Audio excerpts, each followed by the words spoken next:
Hello and welcome to the World Wanderers podcast, a proud part of the Wander Barn Podcast Network. I'm Ryan. I'm Amanda. And we're your hosts. We're a traveling couple and digital nomads taking you on our adventures as we explore locations, destinations, and careers. Enjoy the show. Hello, everyone, and welcome back to another episode of the World Wanderers podcast. As always, we are super grateful to have you here with us today and choosing to tune into this episode of the show. We've got a good one for you today. We are super excited to be joined by Mantas Zvinas. Mantas is the founder of SurfYogaBeer, which is the largest fitness adventure company in the US that takes groups of amazing, like-minded people to magical places around the world. He is most passionate about creating habits in people that lead to longer, healthier, and more positive lives. His philosophy is love the game, the process, and the anticipation. And ultimately, Mantas will get you to break a sweat and have fun doing it, which we love all of that. So we were super excited to dive in with him on in this episode of the show. Mantas shares how he fell in love with travel and how his desire to escape the daily grind in New York City led him to running his first international retreat. He shares how that turned into what is now SurfYogaBeer, what the company does, where they lead retreats, why retreats are a great way to travel, and so much more. So if you're interested in the idea of traveling with a group of people to a destination, doing a unique experience somewhere, if you're interested in, surfing or yoga or anything like that, then I think this is a great episode for you. Lots of good stuff in here, and we're excited to dive in. So without further ado, here is Mantas. Mantas, welcome to the podcast today. We're very excited to chat. Yes, stoked to be with you guys. So the first question we always like to ask is, whereabouts in the world are you joining us from right now? Right now, I am in Flatiron, New York City, right in the heart of the city. Nice. Yeah. It's going to be fun to talk about like SurfYogaBeer and that kind of lifestyle, because I feel like it's very much like the yin and yang from being in the heart of New York City. But before that, you're not from New York, right? You're from California originally? That's right. I grew up in LA, but I was born in Lithuania, a very cold, distant place that not too many people know about. But moved to LA when I was 4, so I kind of grew up with like the surfing culture and that LA vibe, the Cali vibe. Yeah, that's cool. Do you have are you a Lithuanian citizen from being born there?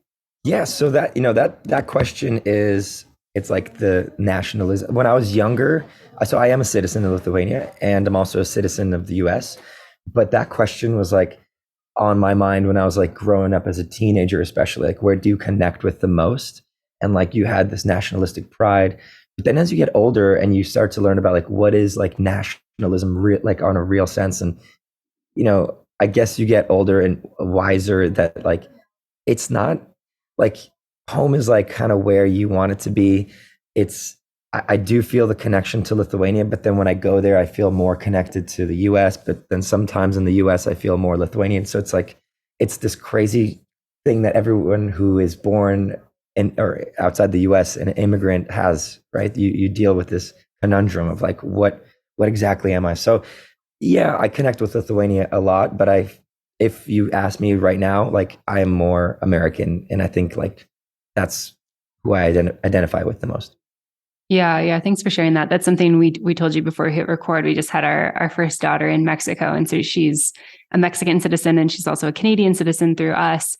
And I mean, I have no idea what the future holds and where we're going to call home, whether we stay here, we go back to Canada, maybe we live somewhere else or travel, but I've thought a lot about like her national identity. Like, will she feel connected to Mexican culture? Will she feel connected to Canadian culture? Will she feel like, Canadian when she's in Mexico and Mexican when she's in Canada? It's such a strange thing, the idea of like, we're from somewhere, we have this culture, yet for a lot of people, it's like we're from 2 places and we're trying to connect with those cultures. And it's all very interesting. Yeah. And it's becoming more prevalent, right? You have more mixing of this type of like lifestyle where people are from all over the world. And the nomads, especially, like, when do you become Mexican? Like, how many years do you have to live in Mexico to kind of identify that way? Yeah, so we're in an interesting spot because we have a Mexican child. So we actually qualified to get Mexican passports like in the next year because we were residents prior to her birth. And that's a very strange thing for me to think about, because while I could hold a Mexican passport, I identify as Canadian. Like I've, grew up in Canada. I was born there. I feel very connected to that culture, and I love Mexico and Mexican culture. But I think that there's something that kind of, I guess, makes me feel like there's a barrier to feeling like I'm a Mexican, if that makes sense. The ethnicity sometimes gets in the way. That's, Yeah. that then there's like the religion, and then so that's where like nationalism is like a little bit of a blur, at least to my end. It's like, well, I have to be a certain way, and I don't know. It's such a complex topic that I try not to touch on it too much, because it's just like an endless conversation about it. For sure. Yeah. I think, yeah, there's a lot of detail. It is interesting to think about, especially as people travel more and base their lives different places. And we start to kind of think about where we want to be, because we have so many options with the remote work and that type of thing. But for you and in your story, growing up in LA, I know you mentioned like being in kind of that surf culture or being on the beach a lot. Was travel something that was interesting to you from a young age, or when did kind of exploring the world, traveling start to become something that drew your attention? Well, grow up in if you grew up in LA, you're always exposed to like hiking is like a thing you do with your friends a lot. And I would have days where you would go surfing and then snowboarding the same day. There's so much wilderness in California, and it's amazing place to have like an SUV and then just head out for the weekend or something like that. So there was a lot of traveling within California. I would do trips down Baja, like surfing trips, just down all the way to like Baja Sur and then back up, and it's so isolated and desolate. The population is really congregated in like Los Angeles, and then you get out and it's a little more sparse. So I grew up with a lot of traveling within California. Yeah, that's awesome. And then for you I think you kind of mentioned this a little bit with the surfing, but like surfing and yoga, was that a big part of your lifestyle from a young age, or where does that kind of come into your story? Well, my mom is a yoga teacher, and when I was younger, I was really exposed to that. I don't know, back in 2002, 2003, when she became a yoga teacher, I was like in high school. So we were doing a lot of, I was telling my friends to let's go do yoga. And they're like football players and swim team. And it's just kind of funny. Now it's a little more accepted, but it was a very like, like a new experience for everyone to try to do like namaste. And then we'd go like, play tackle football or something. But so I grew up with yoga with my mom, and that kind of brought in the spiritual, the mindset, the like how important it is in my life. Because I did start the company called SurfYogaBeer, there's the beer part, and that always, my dad was always like, he drinks beer and never takes things too seriously. So I always like to have a little bit of that in my life, whether it's like when my mom would really get into yoga and she'd start chanting and we'd do like some serious meditation, but there was always a release at the end where my mom would drink some wine, I would drink some beers, and we'd talk it over and be like, oh, so it was never like so serious that you have to go cold turkey and just live that yoga lifestyle. To me, yoga and like travel, like most things in life, they're very balanced, and they're all about kind of touching a little bit enough that you'd enjoy it, not that you would kind of like, not to a point where you don't like it. And that's what like my life is about. I feel like that's how I live. That's what this company SurfYogaBeer that I started is about. It's a good enough balance that you can enjoy like the yoga, the beer, and the adrenaline of surfing. Yeah, I really like the mix of those three things. I feel like it does kind of bring, kind of this adventure travel element to it, finding like surf destinations, locations, and then like the yoga has, the recovery aspect, and then also the mindfulness, and then the beer is kind of like, hey, let's come together in community, let's enjoy a beverage, let's have like kind of balance out what we're doing, kind of like work hard, play hard type thing. Yeah, I remember reading this book. I was in college. It was called Dharma Bums, by I think Jack Kerouac, and he, like, the protagonist goes through. It's like in the beat age of the 60s, and the protagonist is like a big yogi, and he just travels the US, kind of like the hippies.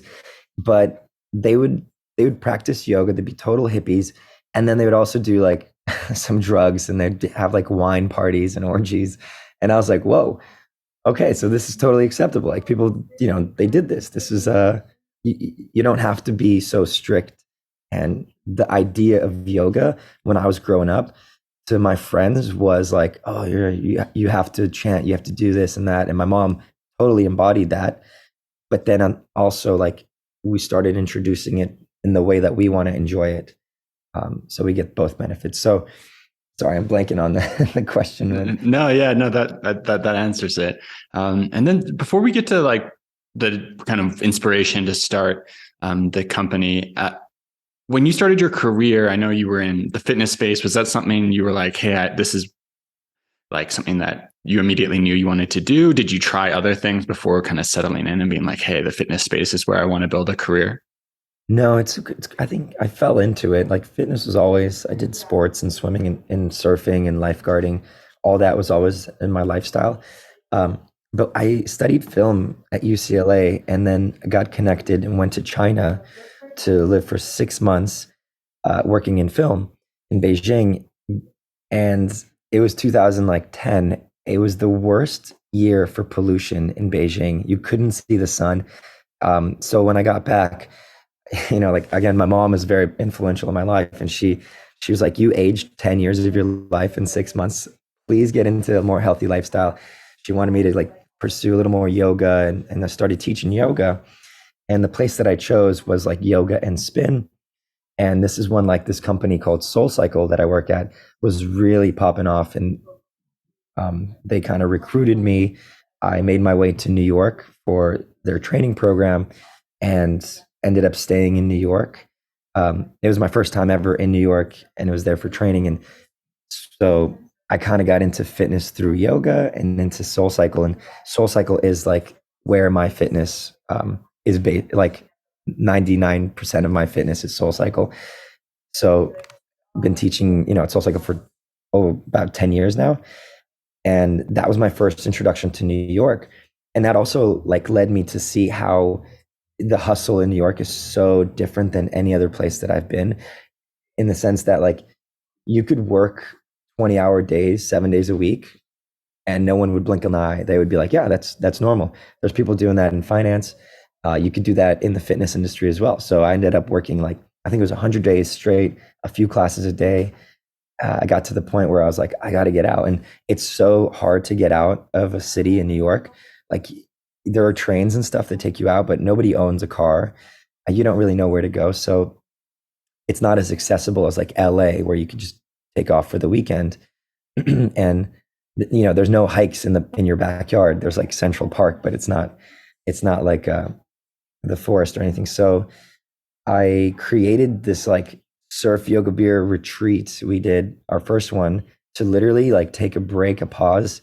And I kind of started talking about it with my friends and people in my classes. And it's funny how so many people related and wanted to join this kind of like getaway, this retreat that wasn't too yoga, wasn't like all fitness where you're only allowed like 12 almonds. And it had the sense of like fun, and you could have some beer. And everybody who was like in my classes, they were like type A, they worked their butts off. They didn't have time to plan a trip. And it also, this is like the beginning 10 years ago, there's very few places where adults can kind of find a community or friendship or new friends. So it was so cool to see people signing up alone who like just take my class or something. And then on the trip, the bonding was so unreal because everyone is like-minded. Yeah, we love to work out. Yeah, we want to have a few drinks. Yeah, we work hard. And it's a little more expensive to join these trips. So the networking is there. And most people were from New York. So you come back to New York City and you have this cool community that continues to hang out afterwards. And after the first trip, like I was like, oh, this is so cool. Like everybody wanted to do another one, and it quickly became a business. But it was no intention to make this like a full business or anything in the beginning. Yeah, that's really interesting to hear how it just came about really naturally and wanting to escape kind of that day-to-day sort of city grind. And I know we've never lived in New York, but we visited a couple of times and then lived in other big cities around the world. And it's like it's just really hard to slow down the pace when you're in a city that has like its own heart. I know we felt that like that a little bit when we lived in Mexico City, and it's so amazing. Like there's always something going on, there's always an event, always something to do. Like the pace is really really fun, but sometimes it can just wear on you where like you're just like, I need to hit pause for a second. And that's the perfect time to take a retreat. And I think I might have missed it. Did you say where you did that first retreat? Oh, we went to Costa Rica where the Oh, water's okay, cool. warm. It's warm 24/7. It's easy to get to from New York. They had nonstop flights to either San Jose or Liberia, but it was a great destination to go to, Costa Rica. Yeah, yeah, for sure. Costa Rica is amazing and definitely gives you that like you get that like pura vida lifestyle where people are just down to chill and stuff. So that's great. And I'm curious like the evolution from that first trip into becoming a business. I know you guys have lots of retreats going on, lots of destinations. Obviously, it takes time to kind of build that stuff up. So, can you talk us through like what it looked like from, hey, we go to Costa Rica, people are loving this, people want more of it, to, hey, this could actually be something that I could do kind of full time, part time, create a business about it? Yeah. Well, that's the thing. Like, I didn't think it was going to be a business until everybody was like, all right, when's the next one? I'm telling my friends about it. So like word of mouth, when something's good, it spreads pretty fast through friends, through, referrals and friends. And that is more valuable than like a $20,000 billboard or something, because you trust your friends so much more than a TV commercial. So for us, the growth kind of happened really quickly. Everyone already wanted to do a second one. So we basically, I started kind of grabbing friends who knew how to cook, grabbing graphic designers and other potential like fitness trainers. And we slowly, through like the next couple trips, started creating our like standard operating procedure, what we do on our trips, the like kind of our traditions and such like that over the years, you start to really develop a voice for a brand, and we know what we stand for. People know very clearly what it means to them. There's like 12 or 13 people with the SurfYogaBeer tattoo in this world. And if you go on if you do go on a trip and get a tattoo, you do get a free trip afterwards. Just gotta point that out if you want. But yeah, is this any tattoo? Like any tattoo you want? No. If you get a SurfYogaBeer, so like our logo, Okay, got it. Yeah, because this is what I mean. It like means so much to them. Like this pause, this connection, this decision in their life, this like retrospection that they get on these trips. And it's so important to have that as well. And I think at least in New York, people take that for granted and they kind of grind away because it's so expected and everyone does it. Like there's no pura vida here, right? It's like, all right, you're expected to like the hustle culture, you're expected to stay in and work till like midnight if it's a big project or if you're the lead on it, right? And so getting that break helps like the mentality of our clients or people who go on our trips it helps like refocus their lives in a well-balanced way. So the way, your question was like, how did you know to become a business and how did it transform? I think it naturally, like people bring a lot to the table on these trips. And a lot of our traditions were started because somebody did this when they were young at camp and somebody loves to do this with their family over Thanksgiving. And so we take little bits and pieces and we put them in our trips.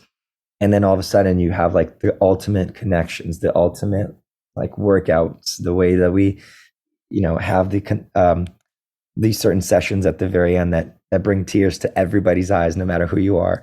And I think it's so cool that it started from other guests and not just like from me, but it evolved through other people coming. Yeah, kind of like a creative, iterative thing, which is cool. What are some of those traditions? Like, what are some of those things that you guys have brought to it over the years? We play some games. A common game we play is called Rose and Thorn, and it's just a great reminder to, like, if you've played Rose and Thorn, your rose is like the worst thing that happened today. Your or sorry, the rose is the best thing that happened. Your thorn is the worst thing that happened. And so we go around the table and we just play a quick rose and thorn of each day, like at dinner or something. And it's a great way to kind of look back and just like, oh yeah, that's right, we all did this, or oh my god, it was so funny when like I fell off my surfboard and like this and this happened. So, and that's another thing that like we don't do, at least in New York, is you work so hard, you don't look back at like, what did I do for lunch and what was that interaction. But here you have this like we try to have everyone speak and say the rose and thorn, and it's a great way to connect with somebody. Didn't know you guys did this, or oh yeah, that happened to me too, and everyone has a good laugh. So that's one small tradition. Another one, we do superlatives, like awards at the end, and these are funny awards that we give out for people who like had like don't think just do moments. Don't think just do is like a phrase that we use. It's DTJD.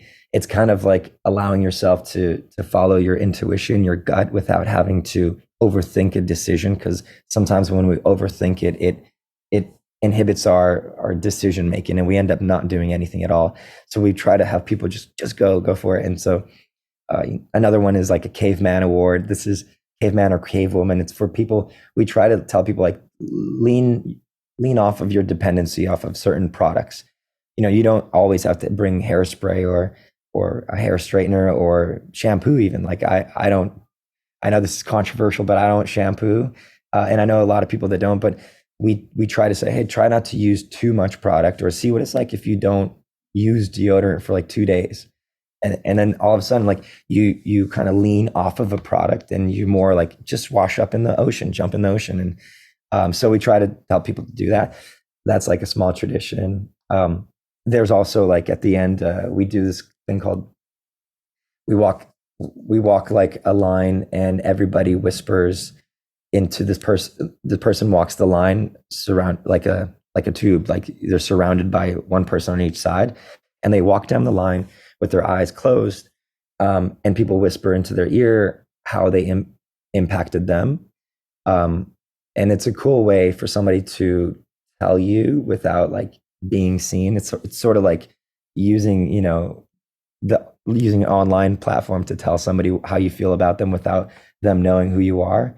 But this is more like in real life. And those are powerful moments, because I think we don't share that enough in our day-to-day lives with people like on the street, and so like even by day one on most of our trips, somebody and they know you better than maybe your coworker of 10 years, because you just end up sharing so much over drinks, over the endorphin rush from your workout, over the stars at midnight that you guys are all staring at. So promoting like this real sense of connection, and that we sometimes need to just find it in a structured way. So sorry, I blabbered on there. No, yeah, appreciate the detail, and that is cool. I actually got out of the shampoo game like half a year ago, I think, to mixed feedback from Amanda, but I've enjoyed it. I don't think I've ever given you bad feedback about that. I was just surprised when I found out. But something I want to ask about, so I know you guys started in Costa Rica and have kind of gone expanding. Like if I look on your Instagram right now, there's a whole bunch of different stuff happening in different countries. How did like the types of experiences evolve, and like the types of places you were going evolve? Slowly. It didn't happen fast. It's really just kind of hearing recommendations of where to go, what to do, and then doing like a scouting trip. And then actually, some of the trips we did without a scouting trip, and we kind of played it by ear. But thankfully, most people going on these trips, it was small enough that you kind of knew this person through that person. It was forgiving that if this didn't go right, there's also a sense of adventure. Like, all right, I'm not sure that this catamaran is going to show up. We might have to take this fishing boat. And so we would do a couple trips without a scouting mission, but they were all recommendations through friends who've traveled, of where to go. Like Sayulita, right, was a hot, like super low key spot when we started going. Nobody really knew about it. Sayulita is in Mexico. And now it's like a Pueblo Mágico, which is like the whole, like all Mexican nationals go there. Like it's a hot spot for real estate as well. But it was all like word of mouth. And I think that's one of the best ways to kind of hear about a spot, like a magical spot. So Yeah, that's cool. And so for you guys, in terms of like logistics with the retreats, if you guys, find a spot or hear about a spot, do you guys go yourselves and like scout it out, find like a cool, retreat center to stay at, or, hotel or whatever it is that you want to book before you start a retreat? Or what does that kind of look like when you're, I guess, expanding or creating a new retreat experience? Yeah, definitely. We use a lot of great leaders of ours and great photographers. They've been to these places and they've explored it. They know it inside out. So we use their recommendations. But nowadays we do scouting trips. So like Iceland, we'd go and we'd do the hike ourselves. We'd hire like local guides who would show us like the cool secret spots. We'd find great partners for hotels or Airbnbs that we want to use, and then we set up the trip after that. Um, but because I was at Soul Cycle, there were these founders who kind of brought me on. It was a small company when I started, and I remember I listened to one of their podcasts. They were like, we never went to business school, but we paid business school tuition with the mistakes that we made with our business. And I feel like obviously we've made a ton of mistakes with our business that have cost us lots of money.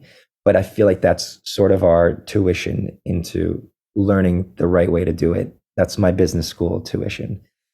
So lots of mistakes were made, is what I'm trying to say. Awesome. Yeah. And then so for you guys, you mentioned Iceland.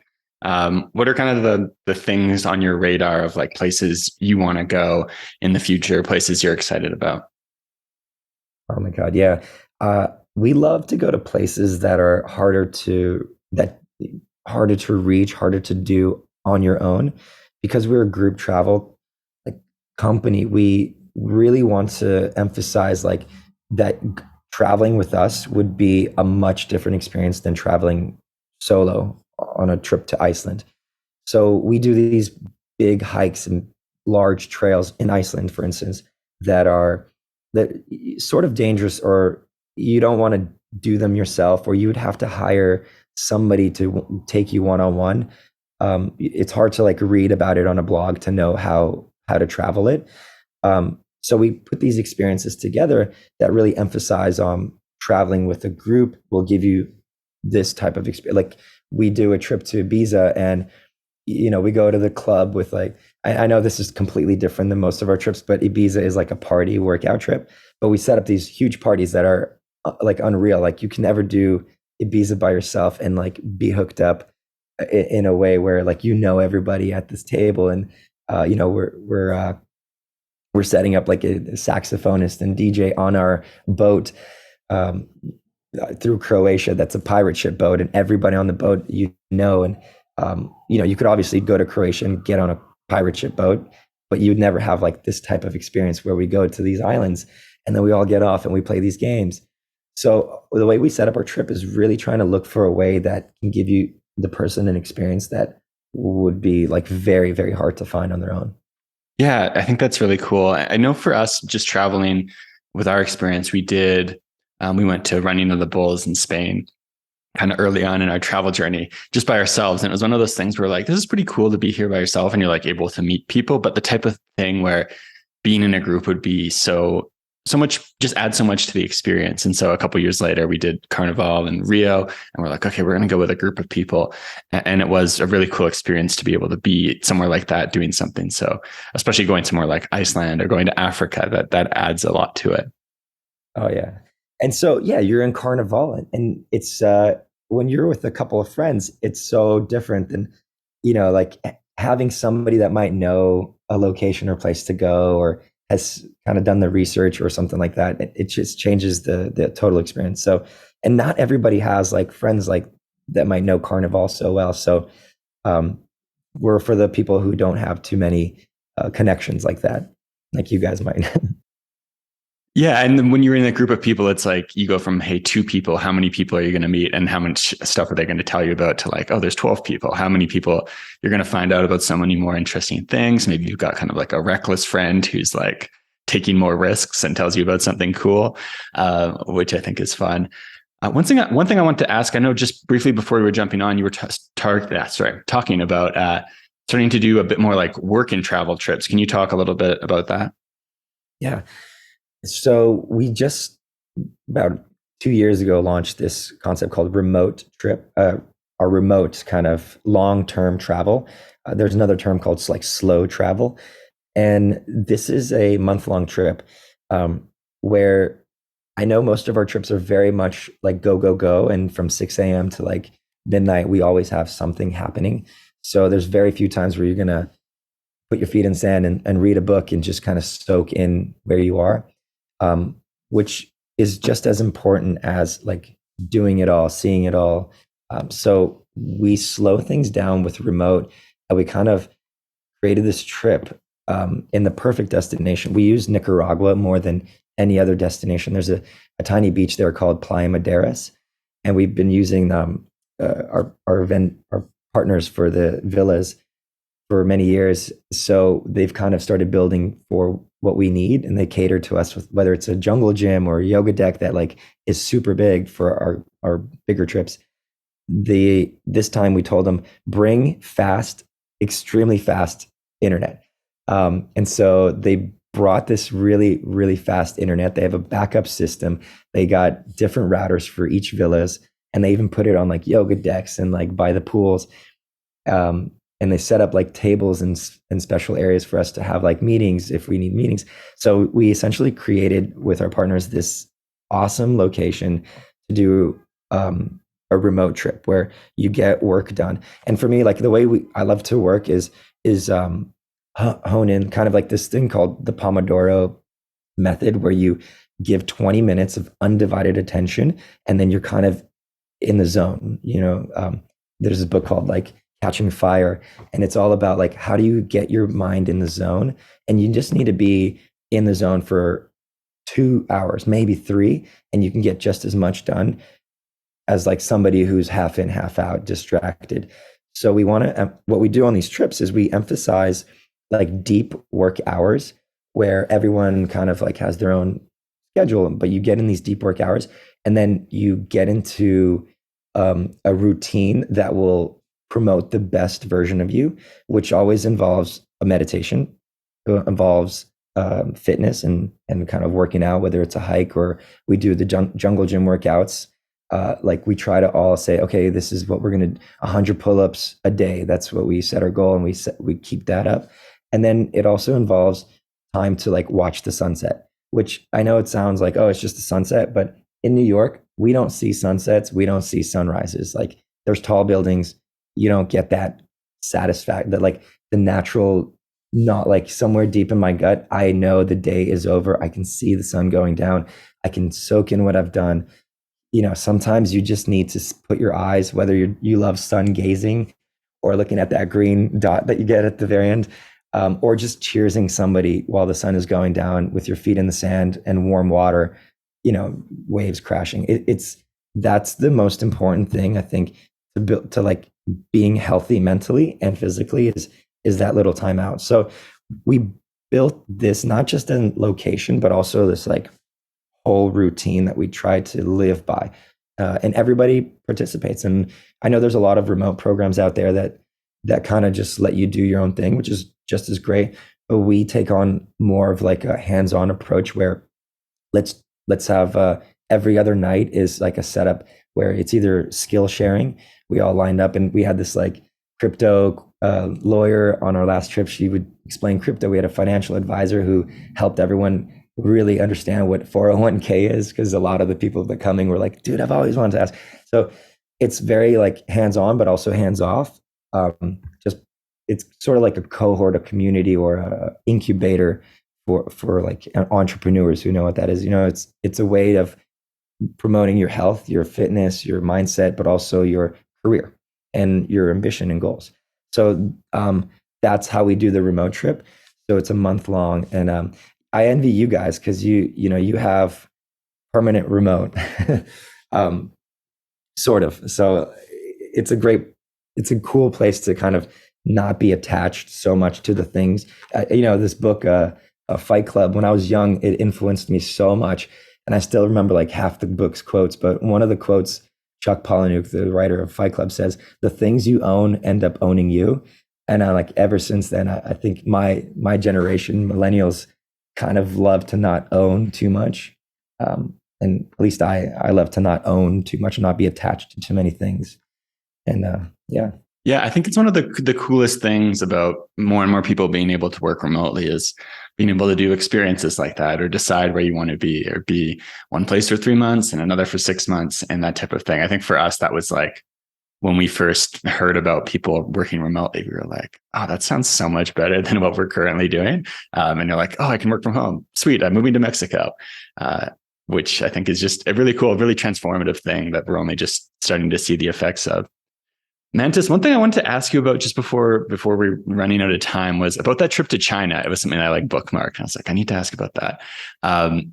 What was that like for you going to Beijing for 6 months? And like, what was the culture shock like, and the experience of living in somewhere that's like so distinct and so different than the States? Yeah. So China, I went from UCLA, I had like, we graduated a month later.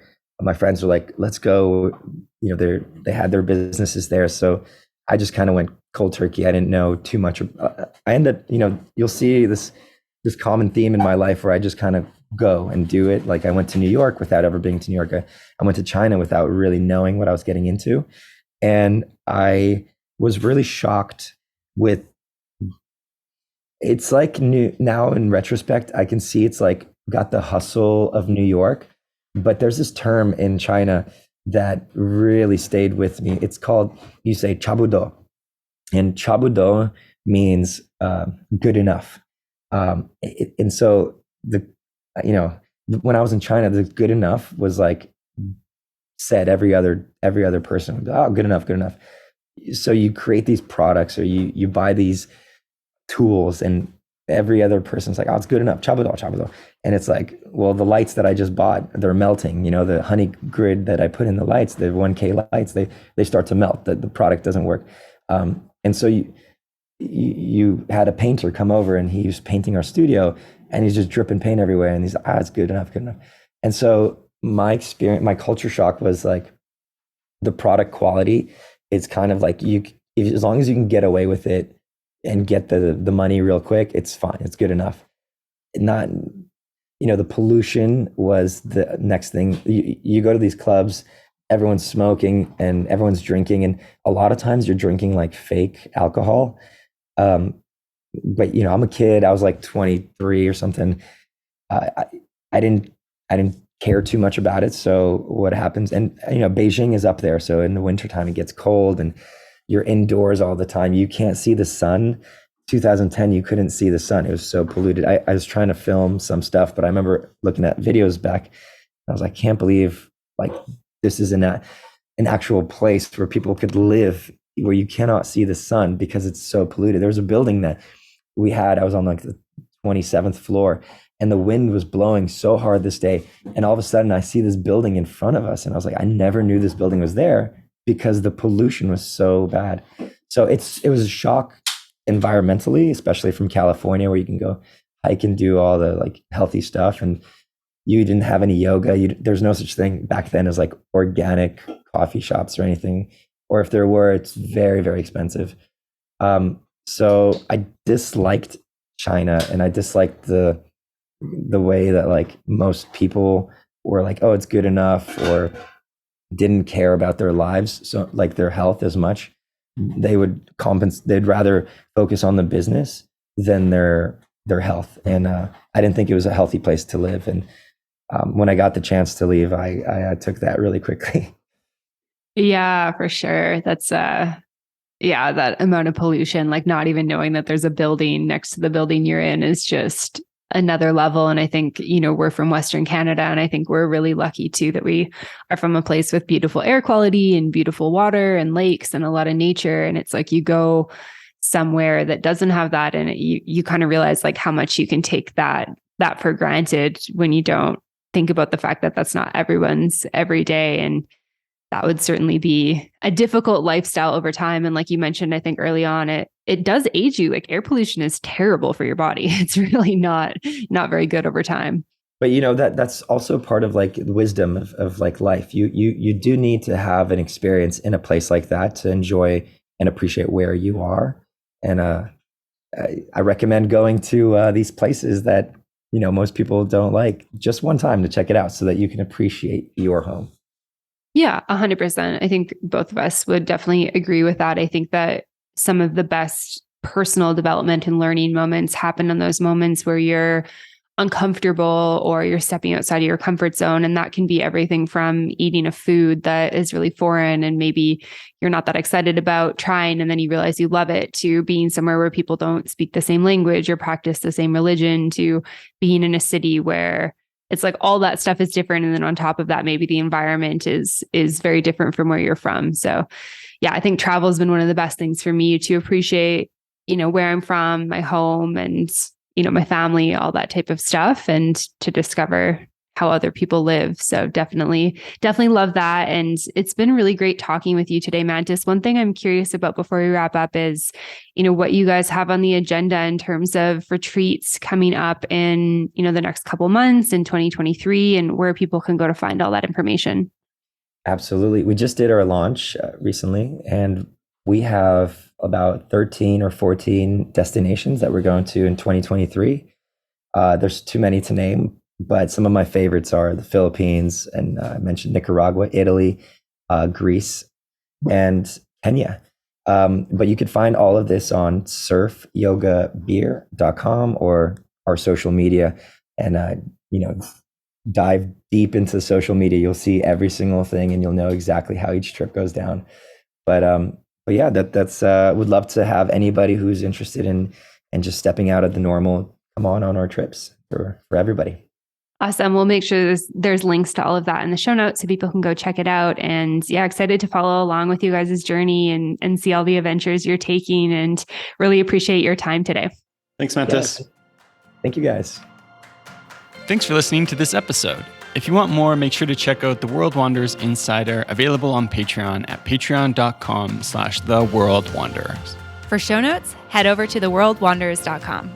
Find us on social media at The World Wanderers Podcast, and join the private Facebook community at World Wanderers, a community for travelers. You can always get in touch with us at info@theworldwanderers.com. And if you enjoyed the show, don't forget to subscribe and leave a review. It really helps us find new listeners. See you next time.